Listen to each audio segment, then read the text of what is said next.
Yesterday, I went to the North American International Auto Show, known to locals here as the Detroit Auto Show or just the Auto Show. And it reminded me of a common question that I get from podcasters. When should I release my content? And now, a look at what's trending in the podcast world and how it can help your show. It's the JAG Show Podcast. Now, whether you release weekly, bi-weekly, monthly, whatever, the key to growing your show is consistency. As your show grows, your listeners will learn when to expect new content, whether that's the second and fourth Tuesday each month or every Wednesday morning, whatever. We are all creatures of habit. Now, the Detroit Auto Show was always in mid-January, usually when it was about 0 degrees here in Michigan, and it sucked, but we were used to it. In 2019, they decided to move it to the summer or the fall, where it could become more of a hybrid indoor-outdoor event downtown, which seemed like a good idea. Then the pandemic happened, and this week's auto show ended up being the first since January 2019.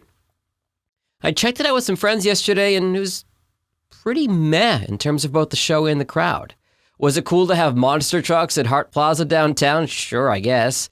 Inside, it was fun to drool over exotic Corvettes and Mustangs and concept cars, and there were the ride-alongs to check out the acceleration of the F-150 Lightning Electric, as well as the off-road capabilities of the Bronco and various Jeeps. But the show seemed kind of quiet. Was it, as one friend suggested to me, the fact that people have way more going on in September than they do in the dead of winter? Maybe. But when people think of the auto show, they think of January. Now, this could be a great event again if they can get more buy-in and more participation from car companies, and if they get the public used to the idea of it happening in nice weather, but it's going to take time. The pandemic gave them a reset, but now they have to build a new habit from scratch. That's why it's important to be consistent with your podcast episode release schedule. Amazon Music celebrated 2 years of featuring podcasts on its platform. If you don't use it, don't feel bad. They boast a whole 0.7% of podcast listening. But putting your show on there is as easy as giving Amazon Music your RSS feed, and it's free, so why not? Could we be one step closer to using copyrighted music in podcasts?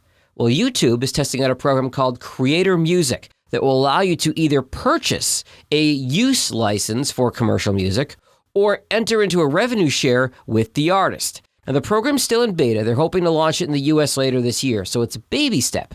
But if it works, it could be a blueprint for podcasters. Via Pod News and TechCrunch, that link in today's show notes.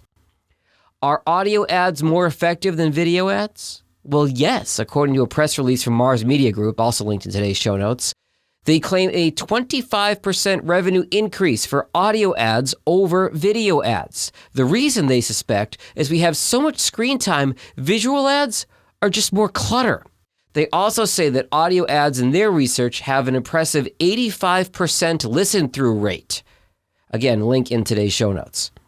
Now, to take it a step further, or perhaps on the other side of the fence, on Medium.com, writer Adam Rostad says you should stop buying ads on big podcasts and instead create your own podcast for the same investment, or less, I might add. Among his other reasons, the skip button in your podcast player can kill ads, podcast ads don't last forever, and honestly, listeners just crave that human contact, that human connection. Finally, what was the first podcast you listened to? Maybe if you're like me, it was Serial back in 2014 or 2015. Well, this week, a judge quashed the murder conviction of Adnan Syed, ordering a new trial. He's been released from jail and is on home confinement pending that new trial. That is at least in part due to the power of a successful podcast. Until next week, stay healthy and stay safe. Later. The most popular ways to grow a podcast are recommendations of friends and family. So share this episode with someone you know. And for any questions you have about podcasts, find JAG online at jagindetroit.com.